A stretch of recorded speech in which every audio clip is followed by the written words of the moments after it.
jangan pernah tinggalkan Tuhan. Seburuk apapun yang menimpa kita, tetap ikut Tuhan. Saudara, apa yang sedang kita hadapi hari-hari ini? Saya percaya kematian itu adalah satu pergumulan yang terberat. Tetapi bagi orang yang sungguh-sungguh berjalan di dalam perkenanan Tuhan, kehendak Tuhan, itu bukan hal yang menakutkan. Sebab kita semua percaya di dalam nama Yesus ada jaminan sampai pada hidup yang kekal. Tepuk tangan buat Tuhan Yesus, saudara ya. Kita terus berdoa ya, semua turut bersimpati dan biar keluarga besar diberikan kekuatan dan penghiburan. Ya, tapi saya melihat perjuangan iman yang begitu luar biasa.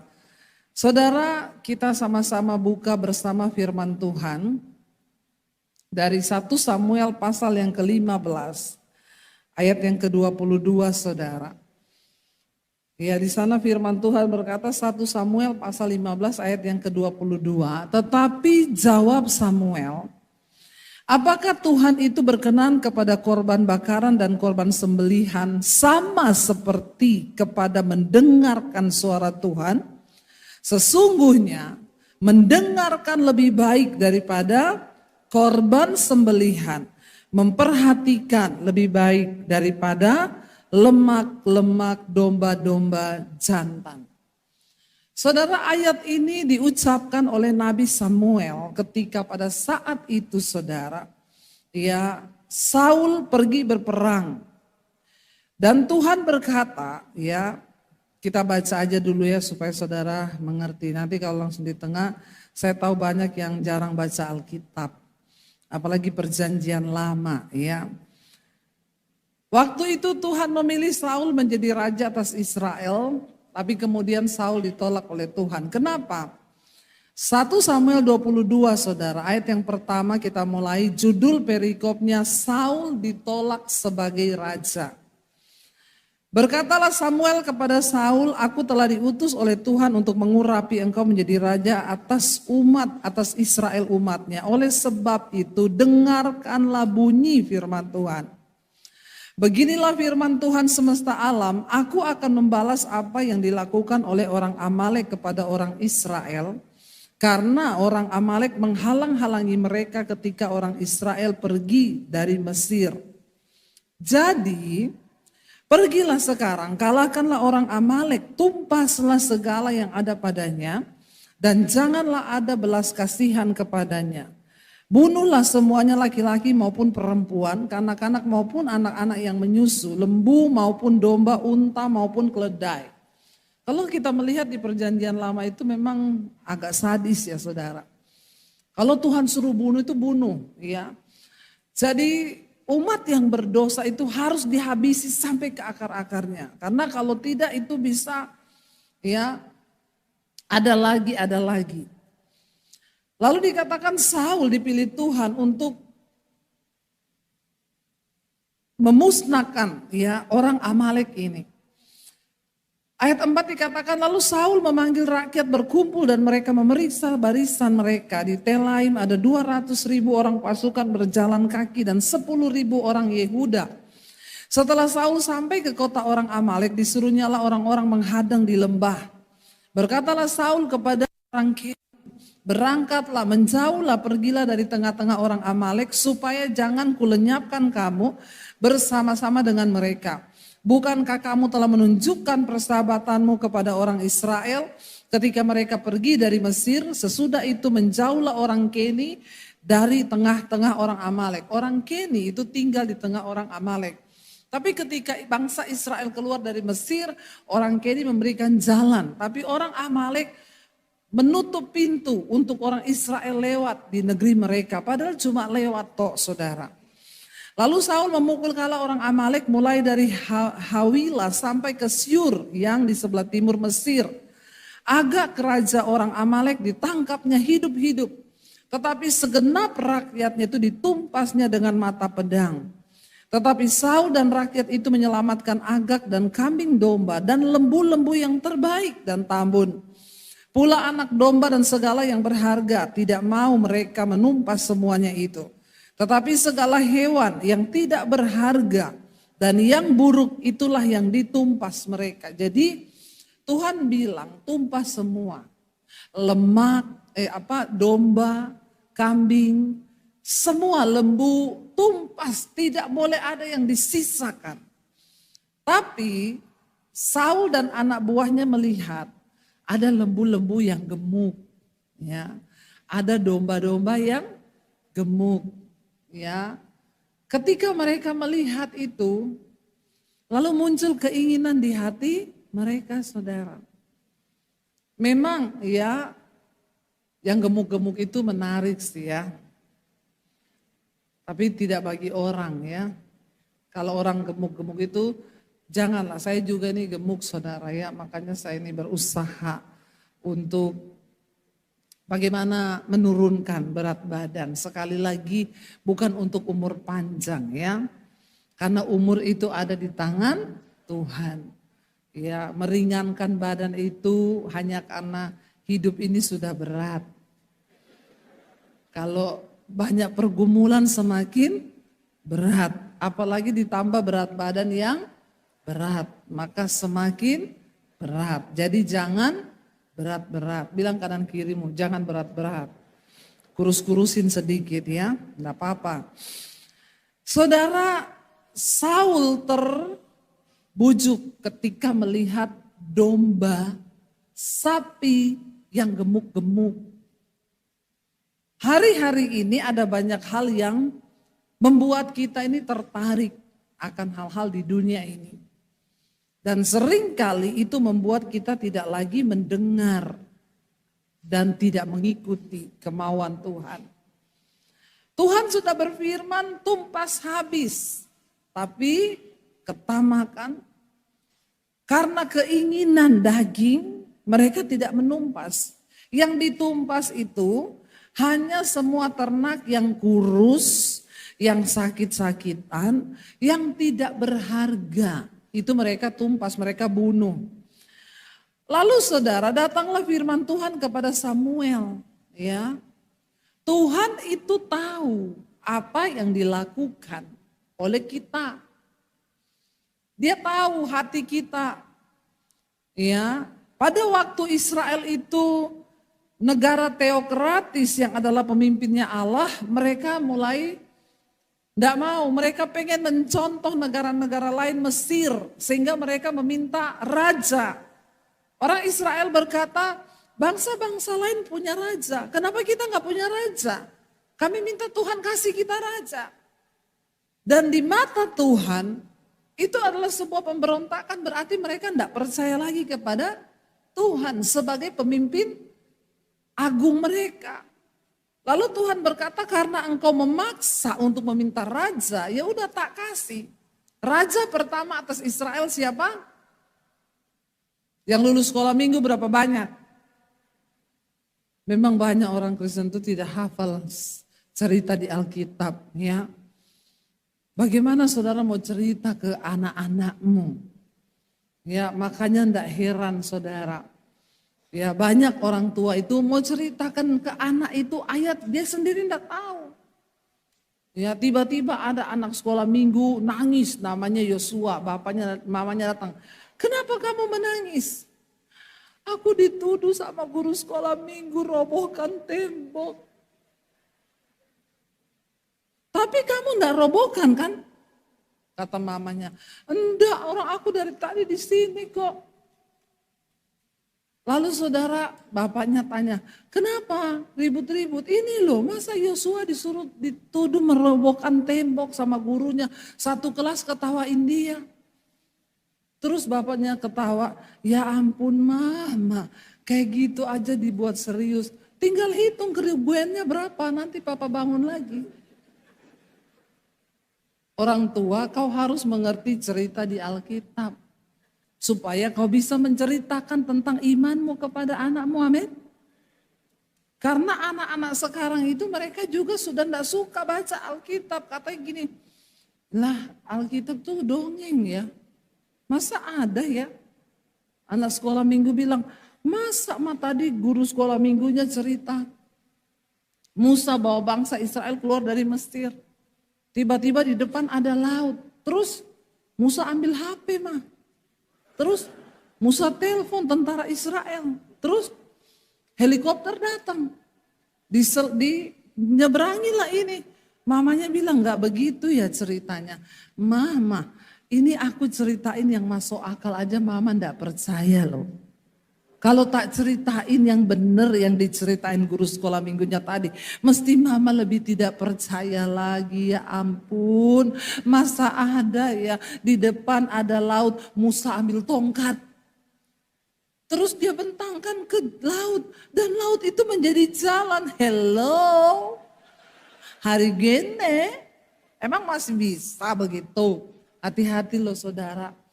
Di era teknologi yang begitu hebat sekarang ini, anak-anak kita tuh bisa nggak percaya lagi pada mujizat Tuhan loh. Jangan-jangan juga saudara nggak percaya. Nah ini bahaya ini. Kita harus mewariskan iman kepada anak-anak kita. Amin. Makanya orang tua juga harus mengalami itu Tuhan. Supaya engkau bisa cerita kepada anak-anakmu. Makanya Daud berpesan kepada anaknya Salomo. Hai Salomo, engkau akan dilantik menjadi raja. Satu pesanku kata Daud, kenalilah Allah ayahmu. Loh, kenapa Daud berkata kenali Allah ayahmu? Ini bicara tentang sebuah hubungan. Bahwa Daud sebagai seorang ayah, dia mengenal Tuhan dengan benar. Bapak-bapak, engkau dibilang Tuhan menjadi imam di dalam keluarga. Apakah bapak-bapak masih menceritakan iman kepada anaknya? Halo? Ibu-ibu ya, kita semua loh harus bersaksi kepada anak kita. Saudara, akhirnya datanglah firman Tuhan kepada Samuel demikian. Tuhan berkata, ya, waktu Tuhan mengurapi Saul menjadi raja, itu cuma sebentar. Kalau saudara baca ayat berikutnya sudah Saul turun, lengser. Kenapa? Tidak taat. Lalu datanglah firman Tuhan kepada Samuel demikian, aku menyesal. Karena apa? Aku telah menjadikan Saul raja sebab ia telah berbalik daripada aku dan tidak melaksanakan firmanku. Maka sakit hatilah Samuel dan ia berseru-seru kepada Tuhan semalam-malaman. Tuhan punya rencana atas hidup saudara dan saya. Ya, tapi dia bisa menyesal. Kenapa Tuhan bisa menyesal merancangkan yang baik atas hidup kita? Karena manusia punya kehendak bebas. Kita bisa menentukan kemana kita mau berjalan. Tuhan bilang A, kita bilang B, bisa nggak? Bisa. Tuhan udah bilang kalau cari jodoh itu ya yang sesuai firman Tuhan. Laki-laki cari jodoh buka Amsal 31. Ya, istri yang cakap itu mahkota suaminya. Dia bangun waktu hari masih gelap. Ya, cari istri itu baca Alkitab yang bangunnya waktu hari masih gelap. Ya, kalau dia bangunnya siang jangan kau nikahi. Nanti berantakan rumah tanggamu. Dia menyediakan makanan untuk seisi rumahnya. Jadi istri harus bisa masak. Ya, bukan bikin Indomie. Itu bukan masak, itu rebus. Cuma siram air panas. Alkitab itu sudah memberitahukan jalannya bagi kita. Sekarang kita ini menurut firman Tuhan atau mau bikin jalan baru. Banyak orang Kristen itu suka mengikuti keinginannya sendiri. Nanti kalau sudah kepentok, baru ngomong gini, kenapa Tuhan begitu ya Bu? Saya paling jengkel kalau ada orang Kristen tuh datang. Terus ngomong, kenapa Tuhan begitu ya? Saya bilang, Pret. Kenapa Tuhan? Ya, dulu yang suruh kau nikah siapa? Emang Tuhan yang suruh kau nikah? Baca Alkitab, dong pora. Jangan sampai kau itu gak ngerti firman. Tapi kamu bertindak dengan kemauanmu sendiri. Tadi saya kedatangan tamu saudara, seorang ibu dia masuk ke ruang pembicara. Ya, Bu Debi ada yang mau ketemu ibu. Dia perlu banget ketemu ibu karena ini permintaan terakhir suaminya sebelum meninggal. Waduh, saya takut nih saudara, sebelum meninggal dia minta istrinya ketemu saya. Jadi saya bilang, ya udah enggak apa-apa suruh masuk. Ya masuklah dia. Baru masuk udah nangis. Ibu, saya mau berterima kasih sama ibu. Kenapa? Suami saya dipanggil Tuhan 2 bulan yang lalu. Saya mau bersaksi dulu ya Bu. Iya. Saya bergumul untuk suami saya itu 29 tahun. Halo wanita-wanita. Kau mau bergumul 29 tahun buat suamimu? Makanya kau jangan salah menikah. Tapi bersyukur loh ada perempuan yang mau bergumul 29 tahun untuk suaminya. Saya bilang gini, ibu kenapa ibu bilang bergumul? Emang suamimu model kayak apa? Ibu, suami saya orang yang penuh dosa. Dosanya apa? Pertama, penjudi. Kedua, pakai narkoba. Ketiga, itu kalau judi Bu, semua sertifikat digadaikan. Itu sekali judi Bu, bukan ratusan ribu, miliar Bu. 4M, 5M judi Bu. Sampai saya untuk hidup harus utang. Coba utang, sekarang banyak tawaran pinjol. Ya, jangan tergoda, memang cepat. Ya, pinjol. Sudah berapa lama HP-mu? Coba lihat berapa pinjamanmu. Wow, aku dapat 50 juta. Manis waktu ditawarkan ya. Kalau ditagih habis kau ya. Saudara, ini ibu suaminya main judi. Dia untuk makan utang. Uang miliar habis buat judi. Tapi dia bergumul terus berdoa buat suaminya. Sampai akhirnya suaminya narkoba. Kalau beli sekali beli itu katanya 1 ons. Saya sih enggak tahu harga narkoba berapa ya. Karena memang saya belum pernah nyoba ya. Tapi 1 ons itu banyak gak sih? Nggak usah pura-pura gak tahu. Banyak kayaknya ya. Iya karena biasanya kan yang ketangkap itu gram ya. Itu ons loh. Itu beli narkoba, saya lihat dia mabok narkoba Bu di tempat tidur, bahkan di hotel saya datang, saya nangis gulung-gulung di lantai. Lalu bukan cuma itu Bu, satu saat saya lihat di Instagram saya, suami saya foto dengan perempuan dengan 2 orang anak. Dan statusnya itu begini, ya selamat ulang tahun suamiku sayang. Ternyata dia sudah punya ani-ani dan punya anak 2. Lalu ketika suaminya pulang dia tanya, ini perempuan siapa foto sama kamu dengan 2 anak? Bukannya menyesal, istrinya dihajar, dipukulin sampai jari kakinya putus. Bersimbah darah di lantai.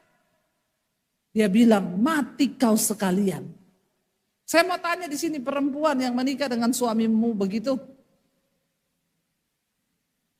Ada yang mau? Tolong angkat tangan. Bergumul, berdoa buat dia. Ada yang mau? Makanya kalau jatuh cinta itu, jangan bilang cinta itu buta. Cinta itu melek. Kalau sudah nikah baru buta. Ya, ngeri saudara, ngeri loh. Puji Tuhan, ibu ini mau mendengar firman Tuhan. Alkitab berkata, hai istri-istri, kalau kau sudah terlanjur menikah dengan seorang suami yang tidak bertobat dan tidak takut Tuhan, maka janganlah engkau menceraikannya, tetapi menangkanlah dia tanpa perkataan, hanya dengan perbuatan. Istrinya nangis di kaki Tuhan. Sampai sebelum pandemi, istrinya menemukan khotbah-khotbah saya. Lalu dia mulai mendengarkan khotbah-khotbah saya. Dia semakin dikuatkan untuk terus berdoa bagi suaminya. Lalu suaminya juga mulai mendengarkan khotbah saya. Dan tiba-tiba terjadi pertobatan. Orang yang tukang judi, narkoba, tukang selingkuh, tiba-tiba bertobat menyerahkan hidupnya kepada Tuhan. Setiap hari puterin khotbah saya. Dia tugas, dia lagi kerja di luar kota di hotel, kirim ke istrinya. Nih lagi dengar khotbahnya Bu Debbie. Dia bertumbuh dalam iman. Bahkan istrinya bilang, satu kerinduan suami saya, pengen ketemu sama ibu. Tapi Bu, 2 bulan yang lalu suami saya divonis dokter kena tumor otak. Lalu dia dioperasi. Bahkan di ruang ICU, dia terus dengerin khotbah ibu, dia sebut nama ibu, pengen ketemu sama ibu. Makanya Bu, saya hari ini kesini, saya mau foto sama ibu, saya mau bawa foto ibu ke makamnya. Aduh, agak-agak serem ya saudara ya. Tapi enggak apa-apa lah untuk menjawab kerinduan saya sih mengerti bagaimana kebahagiaan orang yang berjumpa dengan Tuhan secara pribadi. Sehingga dia bisa tinggalkan semua dosa. Tapi ibu ini yang luar biasa, 29 tahun. Saya bertanya saudara, kalau ibu ini menikah baru 10 tahun, dia memilih menceraikan suaminya. Ada jiwa yang akan diselamatkan enggak? Makanya saya tuh selalu ngomong ke jemaat, Bu, suami saya itu begini.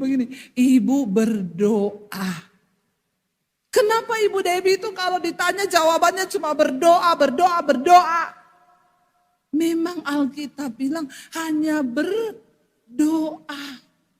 Lah terus saya harus ngomong apa sama ibu? Nih loh ayatnya, saya bacakan ayatnya. Masih jawab. Ibu ndak rasa sih bagaimana suami saya. Aku mau ngerasain suamimu. Moh. Itu nasibmu, jangan kau bagi dengan saya. Saudara, lah yang nikah kau kenapa saya suruh rasa? Saya kan punya suami saya sendiri. Pilihan saya. Dan saya tidak pernah menyesal memilih suami saya. Karena saya memilih berdasarkan firman Tuhan. Makanya jadi orang itu dengaran sama firman. Saya ketika bertobat, Tuhan ubah paradigma saya. Saya baca Alkitab. Jangan menikah dengan yang tidak seiman, nomor 1. Lalu masuk ke level yang berikutnya. Jangan menikah sama yang tidak seimbang. Karena seiman belum tentu seimbang. Loh saya pelayanan. Saya harus cari suami yang juga melayani Tuhan. Kalau enggak dia enggak ngerti. Dia bilang sama saya, kau ke gereja-gereja terus tidur kau di gereja sana. Maka rumah tangga kita kacau. Nah karena saya melayani, saya cari suami yang pelayanan. Saya enggak mau sama suami yang merokok. Makanya seganteng apapun dia, sekaya apapun dia datang. Kalau merokok, pergi saja. Kecuali kau lepas rokokmu. Lihat toh. Kita kan bisa memilih, makanya wanita-wanita di sini saya mau bilang ya. Andalkan Tuhan, cari jodoh itu baca Alkitab. Karena menikah itu bukan setahun 2 tahun. Dan gak boleh berkali-kali, cuma sekali. Amin.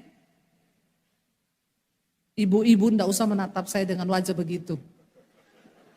Ya, saya bisa melihat penderitaanmu. Tapi ndak apa-apa, dengaran kepada firman Tuhan. Saya tuh tadi ngomong sama ibu itu, Bu, iya ya. Kalau tidak ada istri yang berjuang 29 tahun berdoa buat suaminya. Bagaimana mungkin yakin ada pertobatan yang terjadi. Alkitab berkata 1 jiwa bertobat, seisi sorga bersorak-sorai loh. 1 jiwa loh saudara. 1 jiwa loh. Ya, makanya saudara, ya Tuhan itu menyesal kepada Saul. Lalu Samuel bangun pagi-pagi, dikatakan di sana dia pergi kepada Saul, ya lalu diberitahukanlah kepada Samuel demikian, Saul telah ke Karmel tadi dan telah didirikan baginya suatu tanda peringatan. Kemudian ia balik dan mengambil jurusan ke Gilgal. Ketika Samuel sampai kepada Saul, berkatalah Saul kepadanya, diberkatilah kiranya engkau oleh Tuhan. Aku telah melaksanakan firman Tuhan. Loh. Tetapi kata Samuel, kalau begitu, apakah bunyi kambing domba yang ke telingaku dan bunyi lembu-lembu yang kudengar itu? Jawab Saul, semuanya itu dibawa daripada orang Amalek, sebab rakyat menyelamatkan kambing domba dan lembu-lembu yang terbaik dengan maksud apa? Untuk mempersembahkan korban kepada Tuhan Allahmu. Tetapi selebihnya telah kami tumpas. Bahasanya itu loh, bawa-bawa nama Tuhan. Ada orang saudara ketemu saya, Bu saya mau menikah Bu. Menurut Ibu gimana? Tapi dia tidak seiman. Saya bilang Alkitab berkata jangan menjadi pasangan dengan orang yang tidak seiman. Tapi Bu, niat saya itu begini Bu, nanti saya akan berdoa buat dia Bu. Saya akan membawa jiwa untuk Tuhan Bu. Nanti kalau dia diselamatkan kan sorga bersorak-sorai. Saya bilang, si paling kuat. Nanti saya mau lihat kau berdoa, tahan berapa tahun kau berdoa. Manusia ini daging, tidak tahan menderita. Ya, kau mau memaksakan diri untuk menikah dengan dia, silakan. Ibu itu tadi yang ketemu saya terbukti 29 tahun. Makanya hati-hati Bapak Ibu suami istri di sini, hati-hati kalau rumah tanggamu itu mulai tawar, ya. Harus terus ada persediaan madu di dalam rumahmu, amin. Jangan bilang madunya sudah habis Bu, yang tersisa lebah. Lebah ini saling entup. Ya kalau lebahnya lebah hutan mati saudara. Jangan bilang begitu ya.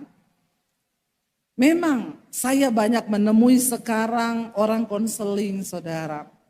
Ada yang bilang, Bu saya tuh bingung ya, suami saya tuh makin tua tuh makin cerewet. Nggak usah angkat tangan ibu-ibu. Tolong tangannya ditahan. Ya, makin cerewet Bu. Saudara, memang secara hormon di atas 50 tahun. Laki-laki tuh hormon testosteronnya menurun, hormon laki-lakinya menurun. Tapi hormon estrogen, hormon perempuan dalam diri laki-laki itu naik di umur 50. Jadi laki-laki itu di atas 50 itu agak-agak alay lebay. Minta diperhatikan, ya pokoknya kita ini serba salah. Itu menurut ilmu kesehatan. Sebaliknya perempuan di atas 50 itu hormon perempuannya berkurang, estrogen. Tapi hormon testosteronnya, hormon laki-lakinya naik. Jadi di atas 50 tahun wanita itu lebih perkasa. Ini akan terbalik. Makanya pernikahan-pernikahan di atas 50 tahun, suaminya memang agak alay-alay lebay. Agak-agak baper, koper dan bagasi. Ya, baper bawa perasaan, koper korban perasaan, bagasi bahagia enggak sedih iya.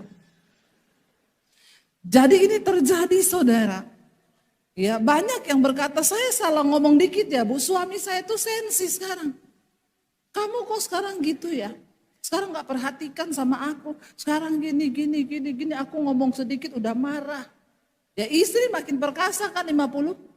Dia jawabnya apa? Biasa aja kali, cuma kayak gitu lagi, bencong. Nah. semakin keruh rumah tangga itu. Makanya kita harus tahu saudara, memang perubahan hormon itu nggak bisa dihindari. Kita perlu dengar-dengaran kepada firman Tuhan. Ada firman dalam rumah tangga itu, dikatakan firman Tuhan itu manis seperti madu. Amin. Kalau istri terus berubah ke arah firman Tuhan, suami terus berubah ke arah firman Tuhan, rumah tangga itu akan jadi luar biasa. Ini Saul pakai alasan, aku itu ngambil yang bagus-bagus. Aku pikir nanti untuk dipersembahkan sebagai korban. Padahal tujuannya untuk apa? Nggak usah bawa-bawa nama Tuhan.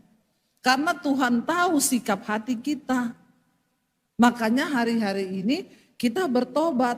Lalu berkatalah Samuel kepada Saul, sudahlah, aku akan memberitahukan kepadamu apa yang difirmankan Tuhan kepadaku tadi malam. Kata Saul kepadanya, katakanlah. Ayat 17, sesudah itu berkatalah Samuel, bukankah engkau, walaupun engkau kecil pada pemandanganmu sendiri, telah menjadi kepala atas suku-suku Israel. Dan bukankah Tuhan telah mengurapi engkau menjadi raja atas Israel? Tuhan telah menyuruh engkau pergi dengan pesan, pergilah, tumpaslah orang-orang berdosa, yakni orang Amalek, berperanglah melawan mereka sampai engkau membinasakan mereka. Mengapa engkau tidak mendengarkan suara Tuhan? Mengapa engkau mengambil jarahan dan melakukan apa yang jahat di mata Tuhan? Saudara, sekalipun alasannya untuk korban persembahan, dengar baik-baik, Tuhan itu tidak tertarik sama uang saudara. Jangan saudara pikir engkau bisa menukarkan persembahan hidupmu dengan persembahan uang kepada Tuhan. Tuhan tidak butuh uang kita. Tuhan tidak butuh persembahanmu saudara. Apa yang Tuhan mau dikatakan di sana, ya, ayat 20. Lalu kata Saul kepada Samuel, aku memang mendengar suara Tuhan dan mengikuti jalan yang telah disuruh Tuhan kepadaku. Dan aku membawa Agag raja orang Amalek. Tetapi orang Amalek itu sendiri telah kutumpas. Tapi ada sebagian yang dia tidak lakukan. Ayat 21, tetapi rakyat mengambil dari jarahan itu kambing, domba dan lembu-lembu yang terbaik dari yang dikhususkan untuk ditumpas. Untuk dipersembahkan korban kepada Tuhan Allahmu di Gilgal. Masih lagi membawa alasan bahwa dia melakukan itu untuk Tuhan. Maka ayat 22 di sana dikatakan, baca sama-sama lagi, 1, 2, 3. Tetapi jawab Samuel, apakah Tuhan itu berkenan kepada korban bakaran dan korban sembelihan sama seperti kepada mendengarkan suara Tuhan? Sesungguhnya mendengarkan lebih baik daripada korban sembelihan, memperhatikan lebih baik daripada lemak domba-domba jantan.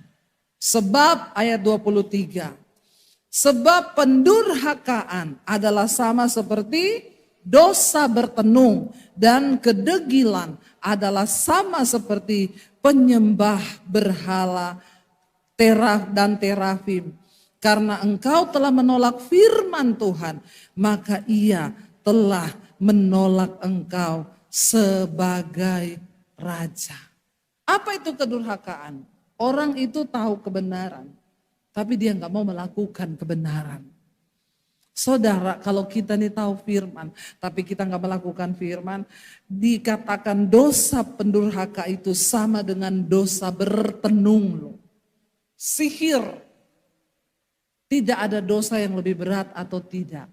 Tapi ketidaktaatan kepada Tuhan itu disamakan dengan apa? Dosa bertenung, itu dosa. Sihir, dosa kuasa gelap. Dan kedegilan, apa itu kedegilan? Ketidaktaatan, keras hati.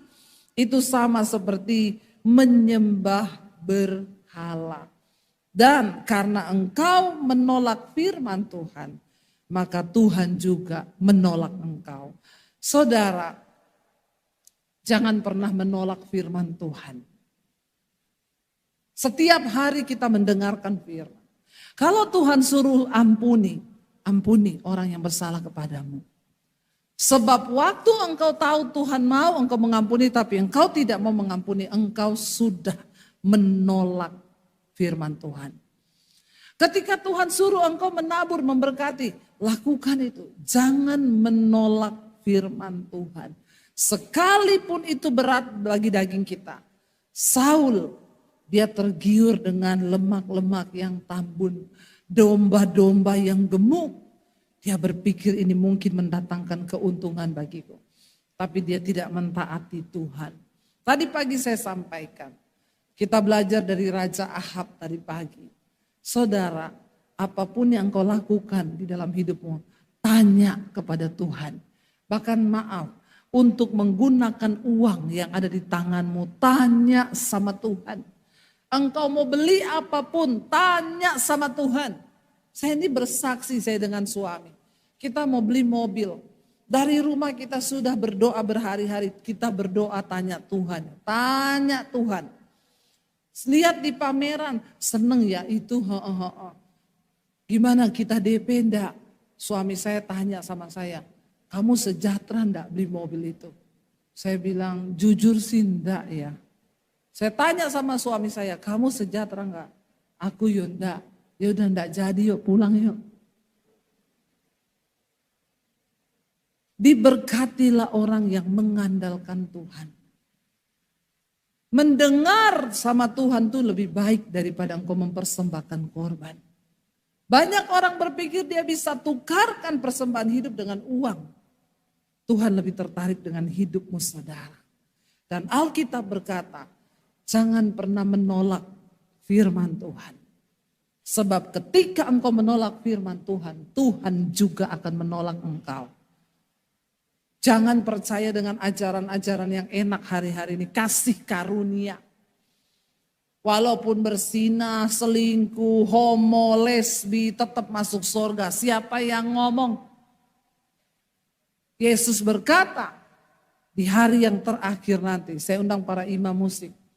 Banyak orang datang ngaku-ngaku, Tuhan aku bernubuat demi namamu, aku usir setan demi namamu, aku bangkitkan orang mati demi namamu. Tapi Tuhan bilang, enyah engkau daripadaku, aku tidak kenal kau pembuat dosa, pembuat kejahatan. Rasul Paulus berkata, karena itu aku melatih tubuhku dan berusaha menguasainya seluruhnya. Supaya jangan setelah aku memberitakan Injil, aku ditolak oleh Tuhan. Kalau sekelas Rasul Paulus saja takut ditolak oleh Tuhan, apalagi kita, saudara. Betapa enak mau masuk surga tetap berzina, tetap selingkuh, tetap jadi pelakor, jadi ani-ani, ya bikin status lagi independent woman, ya business woman. Tuhan juga tahu kau ani-ani. Tidak usah kau bikin status. Tuhan tahu hidupmu. Tuhan tahu bagaimana engkau. Tuhan tahu hidup kita. Tidak usah pencitraan hari-hari ini. Mari kita memberi persembahan hidup yang terbaik. Karena hanya orang-orang yang menghormati Tuhan. Mereka yang akan melihat penyertaan Tuhan. Tidak ada jaminan bagi orang yang tidak menghormati Tuhan dan firman Tuhan. Karena itu hari ini kita mau katakan di hadapan Tuhan. Kami mau memilih Yesus dalam hidup kami. Sekali Yesus, kami akan tetap pilih Yesus. Bangkit berdiri bersama saudara. Katakan dari hatimu. Sekali Yesus, selamanya Yesus. Harapanku tak akan hilang. Karena kasih-Nya sekarang ku ada. Oh Yesusku, ku cinta Kau selamanya. Sekali Yesus, selamanya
saudara.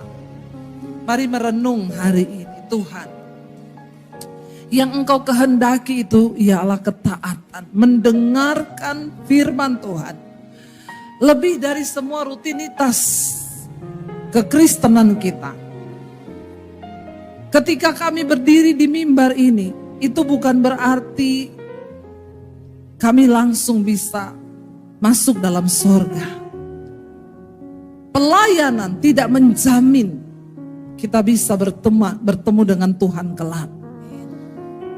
Sehebatnya saya berkhotbah, itu tidak bisa menjamin apakah saya berkenan di hadapan Tuhan. Saudara ke gereja setiap hari Minggu itu tidak bisa menjamin apakah nama engkau tercatat di dalam kitab kehidupan.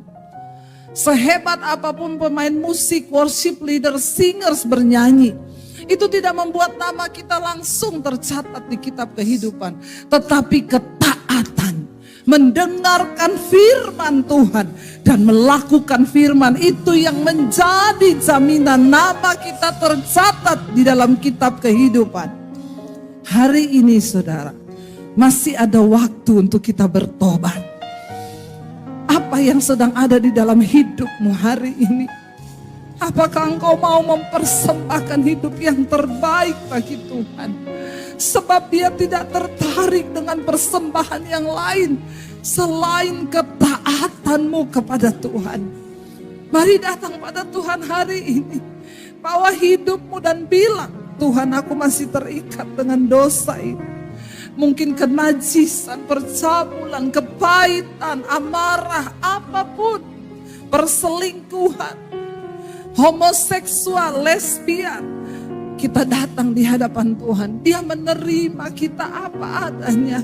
Asalkan kita mau bertobat. Tuhan tertarik dengan pertobatan kita. Datang pada Yesus hari ini. Bawa hidupmu saudara. Sekali Yesus, selamanya Yesus. Harapan kami Tuhan,